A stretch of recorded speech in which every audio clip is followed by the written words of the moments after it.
ಕಲಬುರಗಿ ಜಿಲ್ಲೆಯ ಉಸ್ತುವಾರಿ ಸಚಿವರು ನೋಡಲೇಬೇಕಾದ ಸ್ಟೋರಿ ಇದು.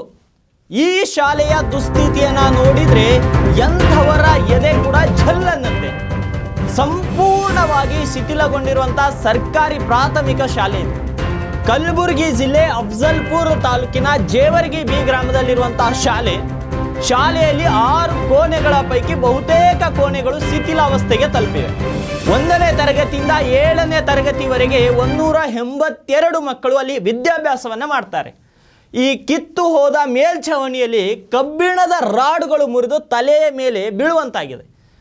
ಸತತವಾಗಿ ಮಳೆ ಬೀಳುತ್ತಿರೋದ್ರಿಂದ ಆಗೋ ಈಗೋ ಬೀಳುವಂತೆ ಈ ಸರ್ಕಾರಿ ಶಾಲಾ ಕಟ್ಟಡಗಳು ಇರುವಂಥದ್ದು. ಉಸ್ತುವಾರಿ ಸಚಿವರು ಒಂದು ಸಲ ಕಣ್ಣನ್ನು ಬಿಟ್ಟು ಈ ಸುದ್ದಿಯನ್ನು ನೋಡಬೇಕು. ನಿಮ್ಮ ಮಕ್ಕಳು ದೂರದ ಲಂಡನ್, ಅಮೆರಿಕದಲ್ಲಿ ವಿದ್ಯಾಭ್ಯಾಸವನ್ನು ಮಾಡ್ತಾರೆ.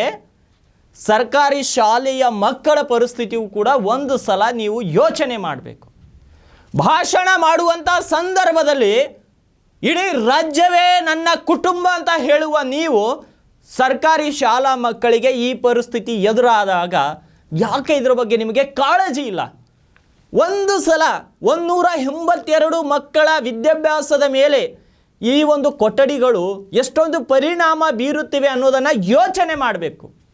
ಸತತವಾಗಿ ಮಳೆ ಸುರಿದ್ರು ಈಗ ಬೀಳುತ್ತೋ ನಾಳೆ ಬೀಳುತ್ತೋ, ಈಗ ಬೀಳುತ್ತೋ ನಾಳೆ ಬೀಳುತ್ತೋ ಅಂತ ಮಕ್ಕಳು ಅದೇ ಭಯದಲ್ಲಿ ಅಲ್ಲಿ ಪಾಠ ಕೇಳುವಂಥ ಪರಿಸ್ಥಿತಿ ಎದುರಾಗಿದೆ.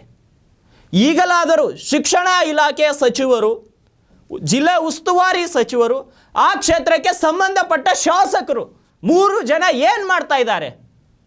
ಜಿಲ್ಲಾಧಿಕಾರಿಗಳು ಕಲಬುರಗಿಯಲ್ಲಿದ್ದವರು ಒಂದು ಸಲ ಶಾಲೆಗೆ ಭೇಟಿ ಕೊಟ್ಟು ಅಲ್ಲಿರುವಂಥ ಪರಿಸ್ಥಿತಿಯನ್ನು ವೀಕ್ಷಣೆ ಮಾಡಬೇಕು. ನಮ್ಮ ಮಕ್ಕಳಿದ್ರೆ ನಾವು ಹಾಗೆ ಮಾಡ್ತಿದ್ವು. ಅಲ್ಲಿದ್ರೆ ಪಾಪ ಬಡವರು ಮಕ್ಕಳು ಕಲಿಯೋ ಸರ್ಕಾರಿ ಶಾಲೆ ಅನ್ನೋ ಒಂದೇ ಒಂದು ಕಾರಣಕ್ಕೆ ಇಷ್ಟೊಂದು ನಿರ್ಲಕ್ಷ್ಯ ಎದುರಾಗ್ತಾ ಇದೆ. ಯಾಕೆ? ಶ್ರೀಮಂತರ ಮಕ್ಕಳು, ಶಾಸಕರ ಮಕ್ಕಳು, ಸಚಿವರ ಮಕ್ಕಳು, ಜಿಲ್ಲಾಧಿಕಾರಿಗಳ ಮಕ್ಕಳು, ತಹಶೀಲ್ದಾರರ ಮಕ್ಕಳು ಅಂತ ಶಾಲೆಯಲ್ಲಿ ಓದಿದರೆ ಈ ಪರಿಸ್ಥಿತಿ ಬರ್ತಾ ಇತ್ತಾ?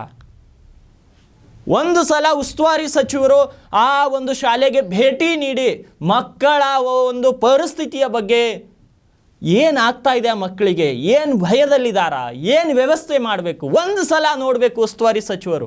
ಹಾಗಂತ ಉಸ್ತುವಾರಿ ಸಚಿವರೇ ನೋಡಬೇಕಂತಲ್ಲ, ಅಲ್ಲಿರುವಂಥ ಶಾಸಕರು ನೋಡಬೇಕು, ಅಲ್ಲಿರುವಂಥ ಜಿಲ್ಲಾಧಿಕಾರಿಗಳು ನೋಡಬೇಕು, ಅಲ್ಲಿರುವಂಥ ತಹಶೀಲ್ದಾರರು ನೋಡಬೇಕು, ಅಲ್ಲಿರುವಂಥ ಕ್ಷೇತ್ರ ಶಿಕ್ಷಣ ಅಧಿಕಾರಿಗಳು ಕೂಡ ನೋಡಬೇಕು. ಉಸ್ತುವಾರಿ ಸಚಿವರ ಒಬ್ಬರ ಜವಾಬ್ದಾರಿ ಅಲ್ಲ ಇದು, ಎಲ್ಲರೂ ಹೋಗಬೇಕು. ನಿಮ್ಮ ಮಕ್ಕಳಿದ್ರೆ ಹೀಗೆ ಬಿಡ್ತಿದ್ರಾ? ನೋಡಿ, ವಿಜುವಲ್ಸಲ್ಲಿ ಕಾಣಿಸ್ತಾ ಇದೆ, ದೃಶ್ಯದಲ್ಲಿ ತಾವು ಸ್ಪಷ್ಟವಾಗಿ ನೋಡ್ಬೋದು ಯಾವ ರೀತಿ ಮಕ್ಕಳು ಎಂಥ ಶಾಲೆಯಲ್ಲಿ ಕೂತ್ಕೊಂಡು ಪಾಠವನ್ನು ಕಲಿತಾ ಇದ್ದಾರೆ ಅನ್ನೋದು.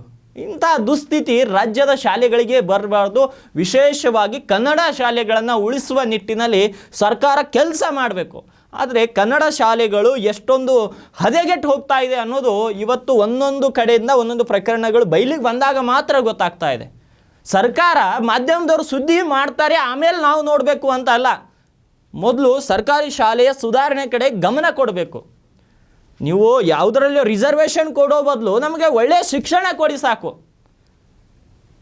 ನೋಡಬೇಕು, ಇನ್ನೊಂದು 2-3 ದಿನದಲ್ಲಿ ಆ ಸುದ್ದಿನ ಮತ್ತೆ ಫಾಲೋ ಅಪ್ ಮಾಡುತ್ತೆ ನಿಮ್ಮ ಉತ್ತರ ಕರ್ನಾಟಕ ನ್ಯೂಸ್. ಯಾರಾದರೂ ಅಧಿಕಾರಿಗಳಿಗೆ ಕರುಣೆ, ದಯೆ, ಮಯ ಏನಾದರೂ ಇದ್ರೂ ಭೇಟಿ ಕೊಡ್ತಾರಾ? ಕೊಡಲಿಲ್ಲ ಅಂದರೂ ಕೂಡ ನಾವು ಮತ್ತೆ ಸುದ್ದಿಯನ್ನು ಮಾಡ್ತೀವಿ.